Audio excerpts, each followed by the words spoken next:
Hello everyone and welcome to a Create with Kiely art tutorial video. In this video we are going to be looking at a watercolor reproduction of a Roman capital. I will include the image in this video in the link below. Please have it open when you are doing this activity so that you can be looking at what I'm looking at while we do it together. So in order to prepare our sketchbooks for one of these watercolor tutorial videos, in order to prepare our video before we start doing a watercolor painting, we're going to tape out a border so that when we peel off the tape later, it's going to look really, really nice. This isn't going to be marked. This is just something learning for learning's sake. But that doesn't mean you shouldn't apply yourself to the activity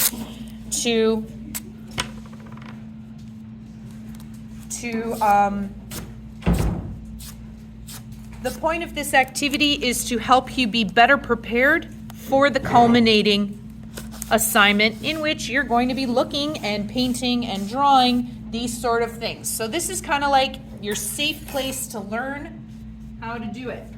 So we all have the visual references in front of us, and we're going to begin with an underdrawing.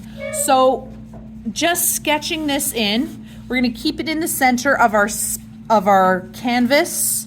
We're just working in our sketchbooks.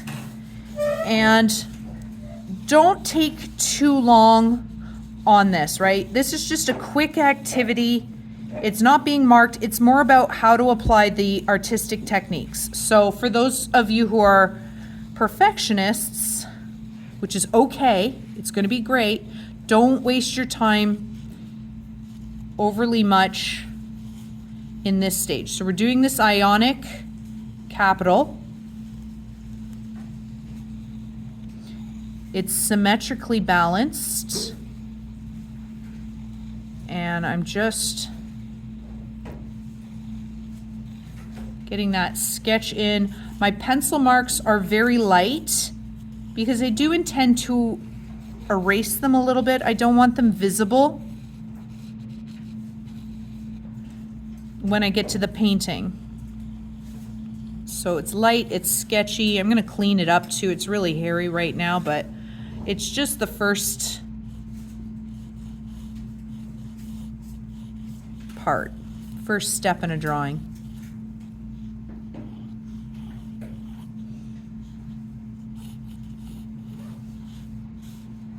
There's 3 of these scale-like shapes. 1, 2, 3. So I started with the middle one and then I just balanced it out from there. And then there's like petals. Woo!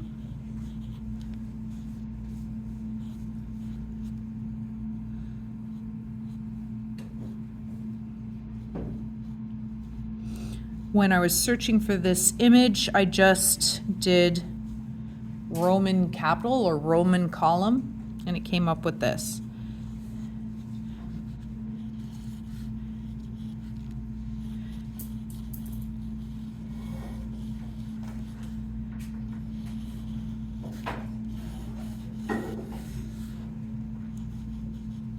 It's got this little detail up at the top here.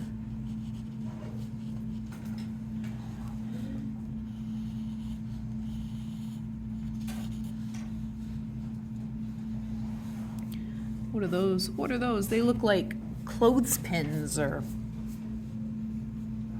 upside down tulips? Sure.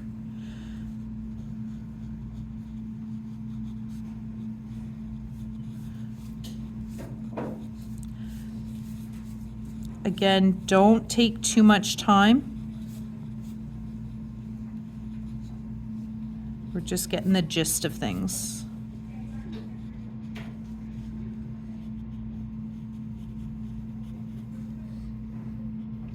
Do make sure that you have 2 types of paintbrushes. You need a wide flathead paintbrush that's fairly large and a smaller paintbrush for the details. Usually I like a round head for that, but you work with what you've got. For those of you who are able, I encourage you to go get your own paint set, because of the stuff I have in the classroom is good and usable, but if you don't like picking up a palette of watercolor paints that are messy. So this student right here, can you pass me your palette? Just the paint, not your book, your paint. There you go. So this is a classroom set of paint, and you can see that it has been used by other students in the past, and it's pretty messy. It could be a lucky find. The nice thing about watercolor paints is that if you add water to them, they come back to life. If this was acrylic paint, this would be ruined and you couldn't do anything about it. But you can easily take some water and wash this right off and it'll go back to the white. The previous students were using these spaces appropriately. They were using them to mix new colors. And that's what these little corners are for. So there's nothing wrong with this. You might even win by having some interesting color that actually works for you. So it could be a win that this is here.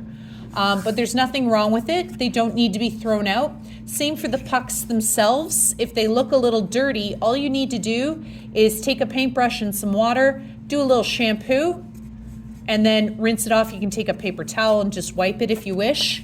But there's nothing wrong with this stuff. It works. I've seen a lot of great ISUs be completed using the puck paint. It's good. If you want to go get your own stuff, thank you very much.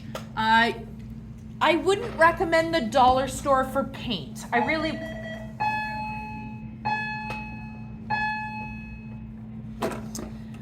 I like their paintbrushes. I think their paintbrushes are quite fun to work with, especially if you get like the rainbow colored handles. Those are fun.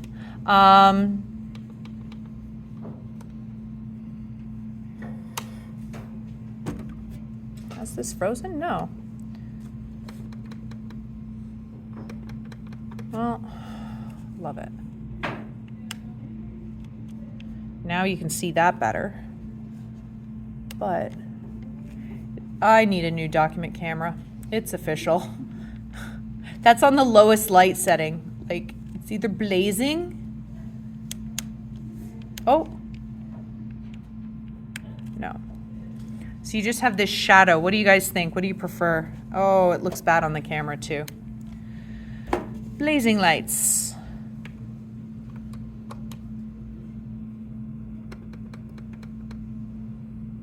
Oh well. What are you gonna do? When you go out shopping for watercolors, you can get watercolors that are in little pucks. Walmart's got a pretty fun set with lots of different colors in it, lots of choices. So does Michael's. They're good. Those are probably the best recommended ones. You can get it in tubes. If you get tubes of watercolor, it would be in a liquid format inside the tube, and you'd pour it onto a palette. So you'd have to get one of these as well to pour it on. Now I have this is my own palette. I love it because it's got lots of messy spots that I can pick up and use in other paintings. So some people think that this looks terrible. It looks like someone was rude and didn't clean up after themselves. In fact, I'm probably gonna start right here with this mess and it's gonna work out for me. So, give you a few more seconds. I forgot the flutes. These are the flutes. This fluted column. Rulers would be a great thing to have right now, but we're not fussing.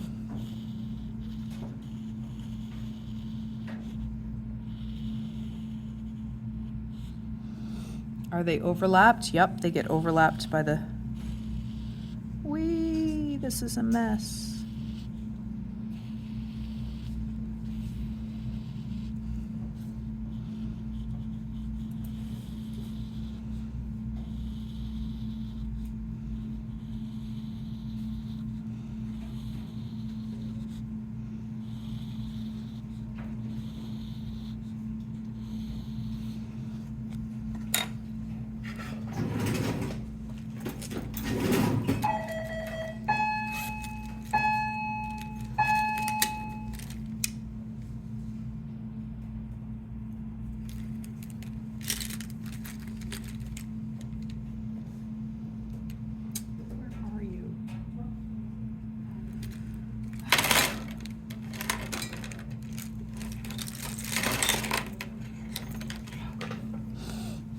While you're out shopping for art supplies, I love this mechanical eraser.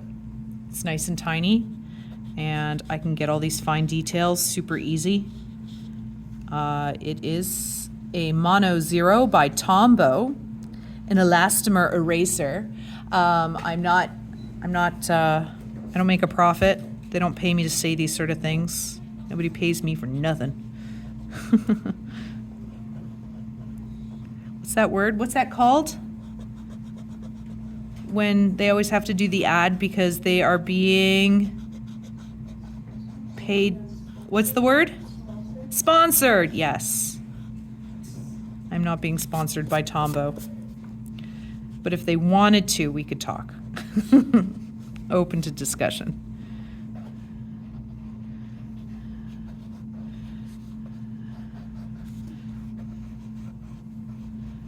I'm just tidying up my underdrawing because watercolors are transparent.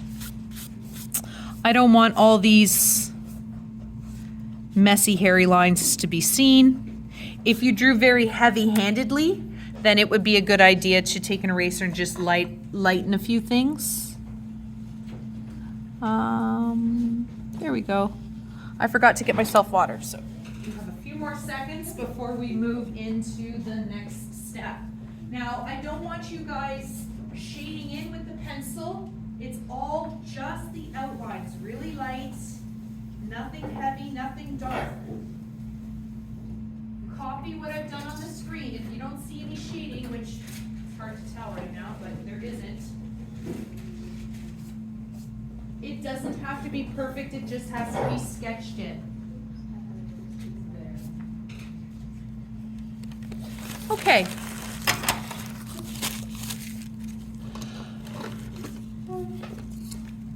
The rule of thumb with watercolors is that you can always go darker, but it's very hard to go lighter. So once you've put down a darkness, it's hard to go back from there and bring it back up to its lightness. It's next to impossible. In watercolor and watercolor alone, it is traditionally acceptable for you to show and leave the white of the page exposed. So let's say you were painting a glass and there was some nice shine on it. You could leave the white of the paper peeking through and you wouldn't have to paint white to get that white in the whatever it is that you're drawing. For this, it's really, really light, this column, but it's not white. It's not white of the paper. So look at the lightest areas. That's where we're going to start. And we're going to do our first wash, okay? I'm wetting my brush and I'm going to wake up and take a little bit of yellow. You have your yellow and a little bit of blue and a little bit of red. Because it's not really a definitive color, it's a really light, neutral color. So if we use all of the primary colors, yellow, blue, and red, we'll end up with a very neutral, natural color. Not quite green, not quite orange, not quite purple. And I do see more rosiness later on in the painting. Like I can see, I don't know, maybe it's like some rust on it. In my sketchbook, I've got my page where I do my artwork, and then I have my, get off there, adjacent page where I'm gonna do my color swatches. And this is really dark and intense, but if I add more water, it'll tone it down. So I don't have to mix white. I'm just gonna water it down. I wanna keep that original intense color for later, where it gets darker, where the color gets more saturated. So I'm happy with that. And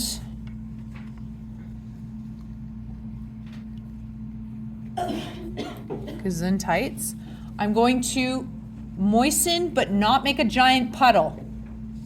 The whole square. Are you ready? Here we go.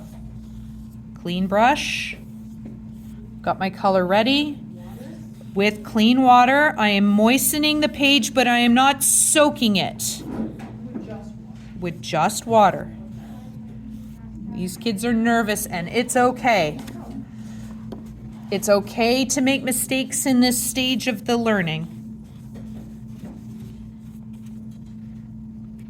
It's just damp, kids. Please, there should not be any puddles collecting.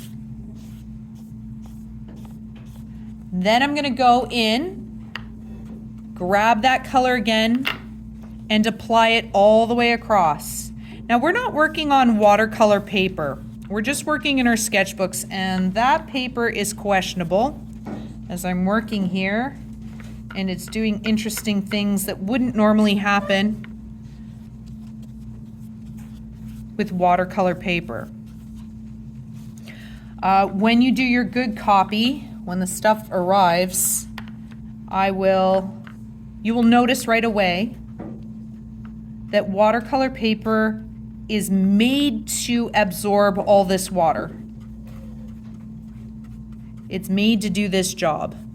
All I'm doing is mixing the three primary colors together and going over the whole thing in a very light version. This is setting the stage for my painting. Come on, you, what is up? I've not had my paper do this sort of stuff. It's going right through. Too wet, no biggie. There we go. Now, as you can see, sort of, not really, you'll see it better on the YouTube video. You can see that the paper's overly saturated in little spots. Not much you can do about that.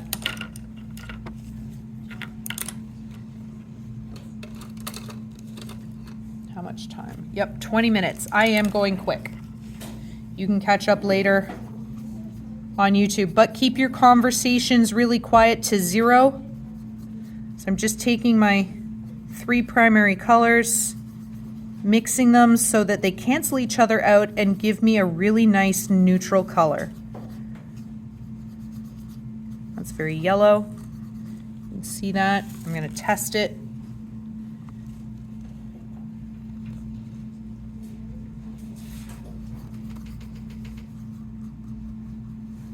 Okay, so in that same puddle of mess, I'm going to start building up my column.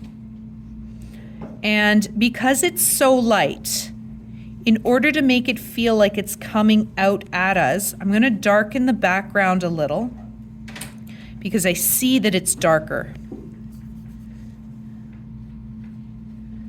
Ooh.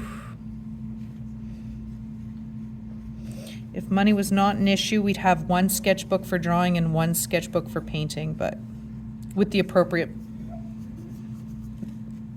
materials.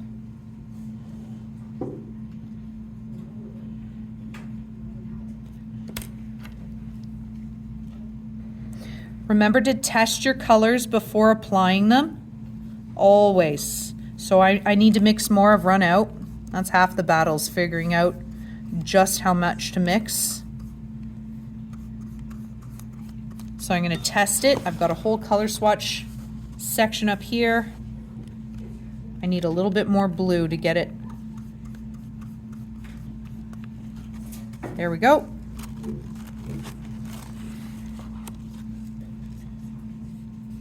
And the reason that we pre-wet the paper is it reduces your visible brush strokes.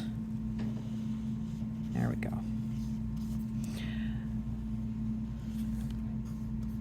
So we're using a wash technique where we pre-wet, and we're using relatively wet paint. It's not very opaque. It's watered down. I don't like what I did just there. So what I'm going to do is take that paintbrush wet it, and with a Kleenex, these, whatchamacallits, paper towels, they are non-absorbent.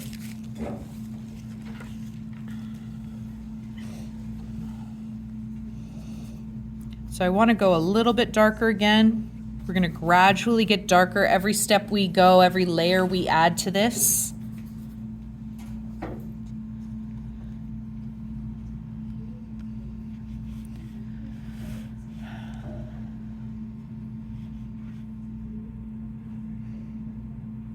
And again, I'm trying to get this done in no time.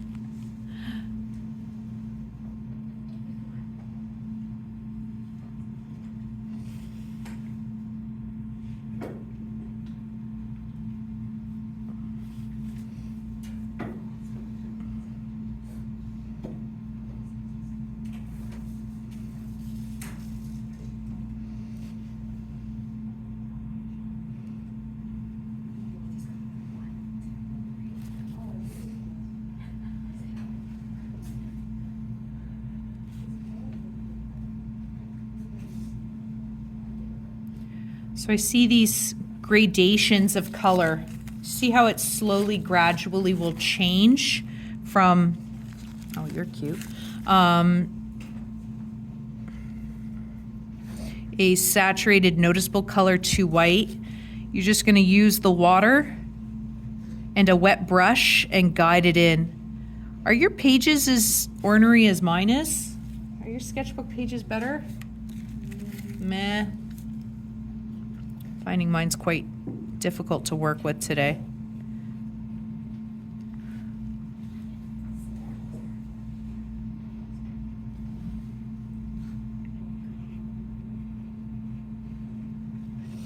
And it's quite dark back in that background, so we'll get into there.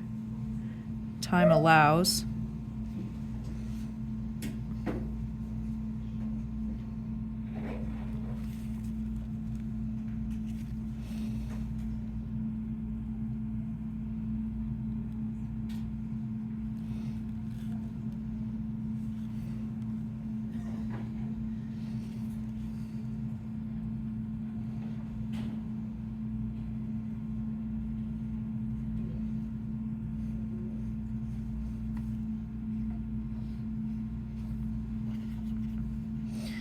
And I look at building up layers, building it up slowly and gradually.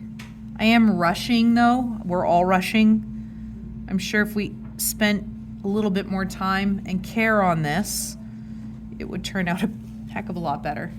That goes for all artistic things, right? Oh.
So if you, in your photographs, have a really tough capital and column to paint, you can always do a little practice run in your sketchbooks, do a little study, and then tackle it.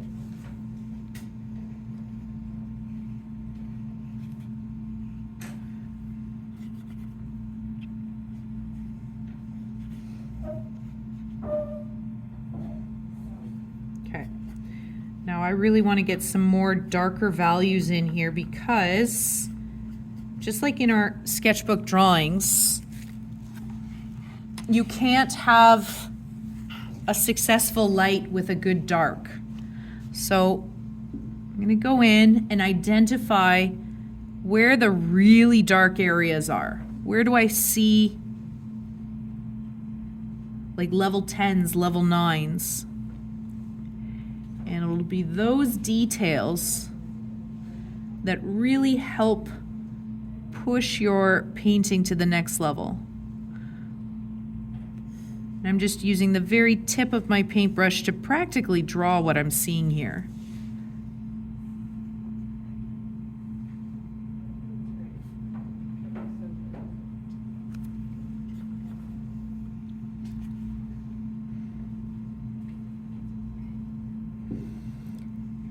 And again, if you're just lost and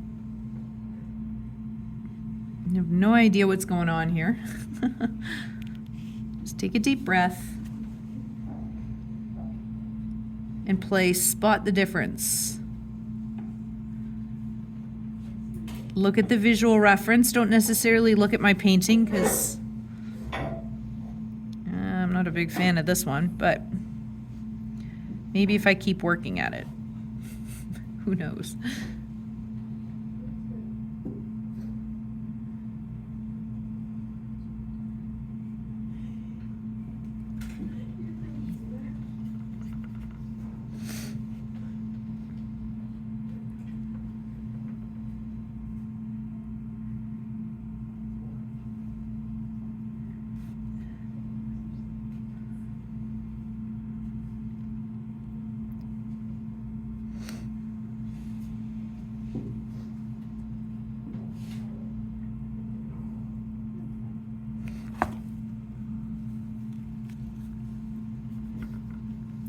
Make sure that you're looking at the visual reference as much, like mine isn't the be all and end all answer by any means. Goodness, I don't know.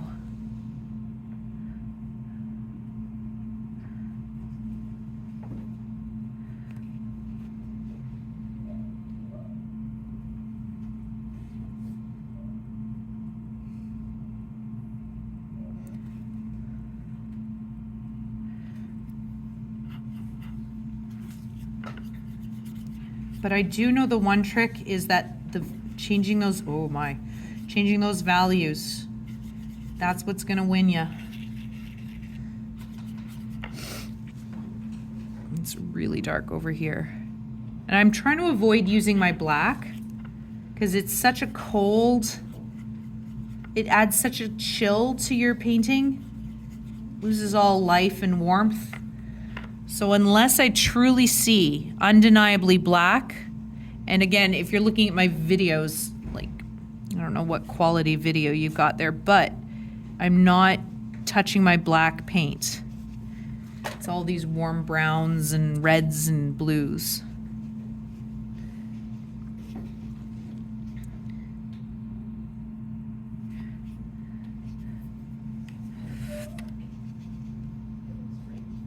So I'm just going into the water to make a gradation here. Just dipping my brush in, pulling off some of the pigment. That'll give me a nice gradation. Attempt to do the same thing on the other side. Ooh, too watery.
So remember at the very beginning of this drawing, painting, how we put a layer of color down, and now it looks light, or at least on your paintings it should look light.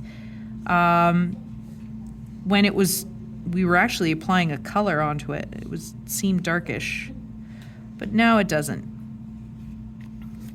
I don't know if I make any sense. I hope you're all participating in this and not just lost in some other thing, because the time is almost time to pack up and you've missed an opportunity to learn and practice new skills instead of having to practice those new skills on, like, your culminating. That won't be too fun.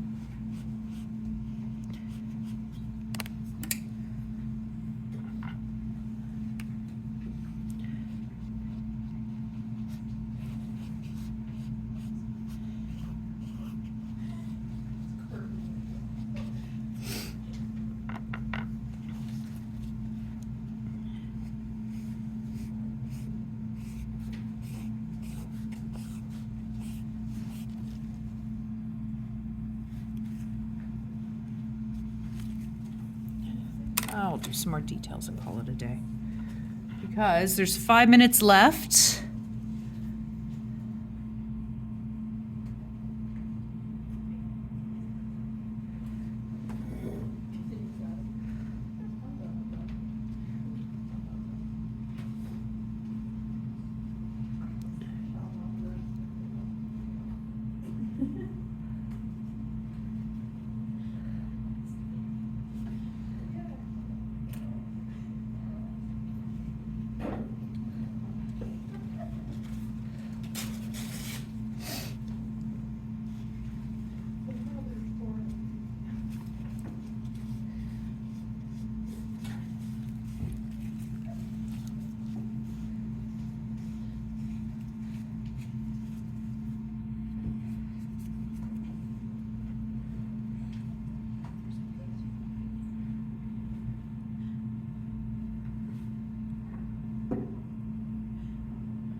I'm just going in and I'm noticing that there's some darker shadows here and there.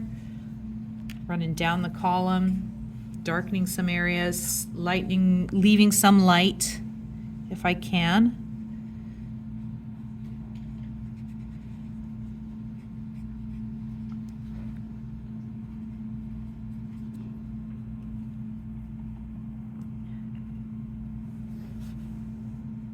And that will help create the illusion of form.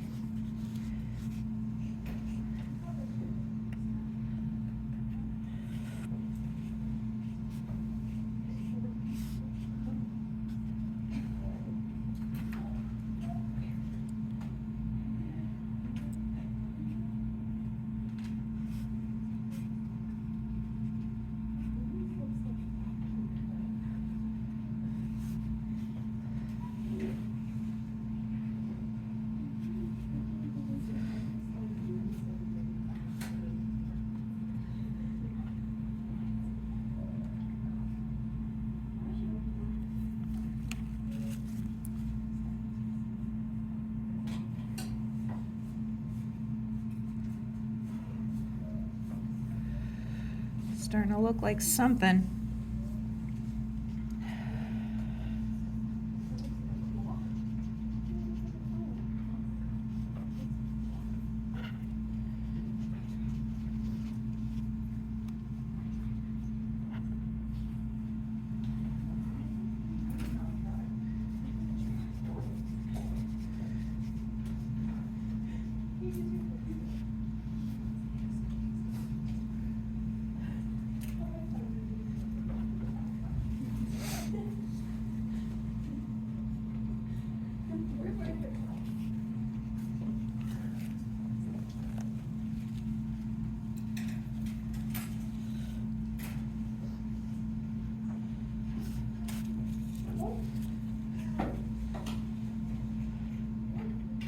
Okay, that bell's gonna ring. You're going to have to clean up your stuff.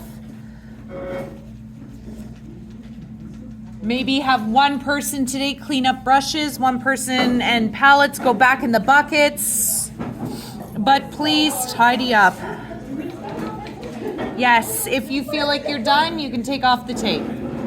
Let's do that.